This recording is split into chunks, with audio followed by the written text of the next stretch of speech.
Hola, ¿qué tal a todos? El día de hoy les hablaremos de los diferentes métodos para resolver problemas prácticos de volúmenes en sólidos en revolución.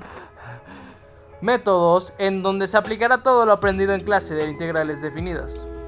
Sin más que decir, y continuando con este nuevo podcast para el canal, esperemos que les guste. Primero, ¿qué es un sólido en revolución? Un sólido en revolución es aquel que se obtiene al girar una figura plana sobre un eje de rotación o eje de giro. Por ejemplo, el cono es un sólido que resulta al girar un triángulo recto alrededor de uno de sus catetos. El cilindro surge al girar un rectángulo alrededor de uno de sus lados. La esfera se genera haciendo girar una superficie semicircular alrededor de su diámetro. Ahora que has entendido cómo funcionan los sólidos en revolución, hablaremos de los métodos para calcular problemas prácticos. Volúmenes por rebanadas, método de disco. Si giramos una región del plano alrededor de un eje, obtenemos un sólido de revolución. El volumen de este disco de radio R y de anchura W es pi por radio al cuadrado por anchura. Para ver cómo usar el volumen del disco y para calcular el volumen de un sólido de revolución general, se hacen particiones en la gráfica. Estas divisiones determinan en el sólido discos cuya suma se aproxima al volumen del mismo, teniendo en cuenta que en el volumen de un disco es pi por radio al cuadrado por anchura. La suma de Riemann asociada a la partición representada por la fórmula. Su simplificación tendremos esto. Ahora que sabemos esto, podemos pasar al apartado de cómo hallar volúmenes por el método de volúmenes por capas. Tenemos el ejemplo de la región entre la curva y es igual a la raíz cuadrada de x, donde 0 es menor o igual que x menor o igual que 25 y el eje x se gira alrededor para generar un sólido. Hallar su volumen. Bueno, lo primero que vamos a hacer es dibujar la región y trazar sobre esta un segmento que sea perpendicular al eje de rotación. La región, al hacerla girar alrededor del eje de rotación, generará una sección transversal típica en forma de disco o arandela, dependiendo del caso. Lo demás que tenemos que hacer es hallar para el caso del disco el radio principal y para el caso de la arandela los radios internos y externos. La tercera cosa que tenemos que hacer es establecer los límites de integración y por último integrar para hallar el volumen deseado. El volumen es igual a la integral entre a y b de pi por radio al cuadrado. Sustituyendo los dos valores de los puntos de corte tenemos que 625 pi sobre 2. Por lo tanto, el volumen del sólido es 625 pi sobre 2 unidades cúbicas. Ahora pasaremos con volúmenes de cáscaras cilíndricas. Hola, hoy aprenderemos cómo usar el método de los cascarones cilíndricos para encontrar el volumen obtenido al rotar el área que se encuentran en x entre 0 y pi y por encima del eje x y por debajo de la función y que es igual a fx que es igual a seno de x alrededor del eje y. Lo primero que tenemos que hacer es identificar el método que vamos a utilizar para encontrar el volumen dado. Al tratar de usar el método de discos nos vamos a encontrar con que vamos a tener que realizar el método con dos funciones diferentes, la curva que sube y la que baja. Estas provienen de invertir la función seno de x y desplazarla.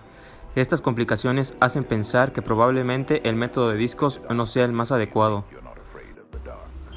Por esta razón usaremos el método de cascarones cilíndricos, para lo cual tomaremos un punto arbitrario en la curva, el cual notaremos como x, y construiremos un elemento de área desde este punto y paralelo al eje de rotación tal y como se muestra en la siguiente figura.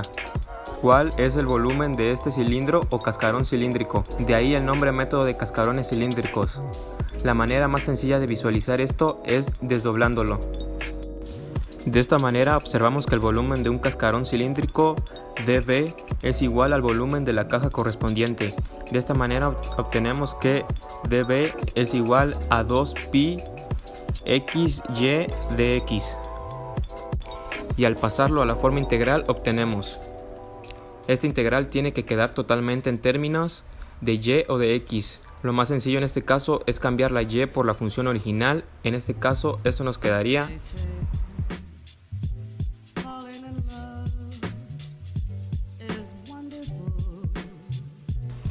esta integral la podemos resolver por partes tomando como u, que es igual a 2pi x, y derivada de b, que es igual a seno de x. De esta manera, derivada de u, 2pi de x, b igual a menos coseno de x, y esta integral queda, siendo este valor nuestra respuesta. Muchas gracias, Arad, por esa explicación tan detallada de cómo encontrar volúmenes por cascarones cilíndricos. Bueno, ahora le toca al turno de nuestro compañero que está... ¿Dónde está Lucho?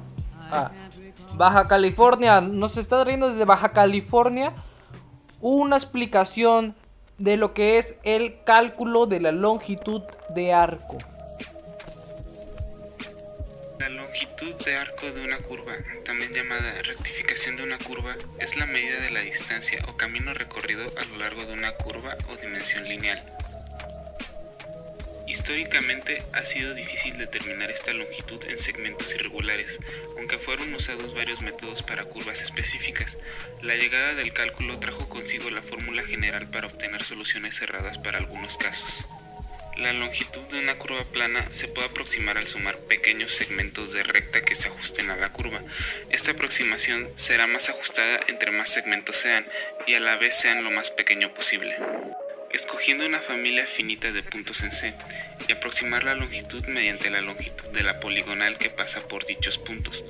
Cuantos más puntos escojamos en C, mejor será el valor obtenido con aproximación de la longitud de C. Si la primera derivada de una función es continua en A, B, se dice que es suave y su gráfica es una curva suave. Y bueno, esta es la fórmula. Ahora vamos a hallar la longitud de arco de curva en y es igual a x de 3 medios en el intervalo 0,1. Tenemos que la función es igual a 3 medios raíz de x. La longitud de arco va a ser igual a la integral definida entre 0 y 1 de la raíz de 1 más 3 medios raíz de x al cuadrado.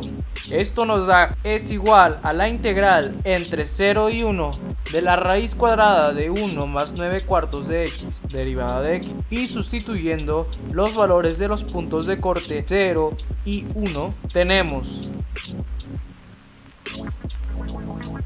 y el resultado es igual a 8/27 por 13 raíz de 13 sobre 8 menos 1. Y ahora nuestro compañero y último nos va a dar la introducción a momentos y centros de masa. El objetivo de estas líneas es explicar brevemente otra de las numerosas aplicaciones que posee el cálculo integral. En este caso consideramos una placa plana y delgada con cualquier forma y nos proponemos hallar su centro de masa. Informalmente entendemos por centro de masa de una placa el punto donde la misma se equilibra horizontalmente. ¿Qué es el centro de masa? El centro de masa es una posición definida en relación a un objeto o a un sistema de objetos. Es el promedio de la posición de todas las partes del sistema ponderadas de acuerdo a sus masas. Para los objetos rígidos sencillos con densidad uniforme, el centro de masa se ubica en el centroide. Por ejemplo, el centro de masa de un disco uniforme estaría en su centro. Algunas veces el centro de masa no está en ningún lado sobre el objeto. El centro de masa de un anillo, por ejemplo, está ubicado en su centro, en donde no hay material. ¿Qué es útil acerca del centro de masa? Lo interesante acerca del centro de masa de un objeto o de un sistema es que el punto en donde actúa cualquier fuerza uniforme sobre el objeto. Esto es útil porque facilita resolver problemas de mecánica en donde tenemos que describir el movimiento de objetos con formas raras y de sistemas complicados. Para los propósitos de los cálculos, podemos tratar un objeto de forma tan rara como si toda su masa estuviera concentrada en un objeto pequeñito ubicado en el centro de masa. A veces llamamos este objeto imaginario una masa puntual. ¿Cómo podemos encontrar el centro de masa de cualquier objeto o sistema? En general, el centro de masa se puede encontrar con la suma vectorial ponderada de los vectores de posición, la cual apunta al centro de masa de cada objeto en un sistema. Una técnica rápida que nos permite evitar usar aritmética vectorial es encontrar, de manera separada, el centro de masa de los componentes a lo largo de cada eje.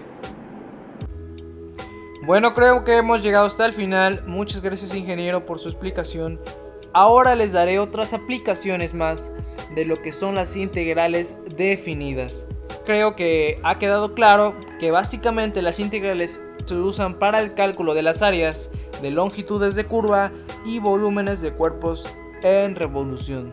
Pero si llevamos esto a un grado más complejo, cosas como la relatividad de Einstein, la ecuación de la relatividad de Einstein, algo impresionante que describe cómo se comporta el tiempo y el espacio con respecto a la gravedad.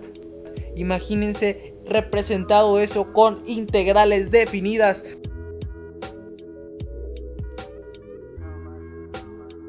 Esto es todo por hoy y gracias por escuchar este podcast. Nosotros somos el equipo de Luis Ramón Salinas, Arat, Masi y Lian. Muchas gracias por escucharlo y nos vemos hasta la próxima.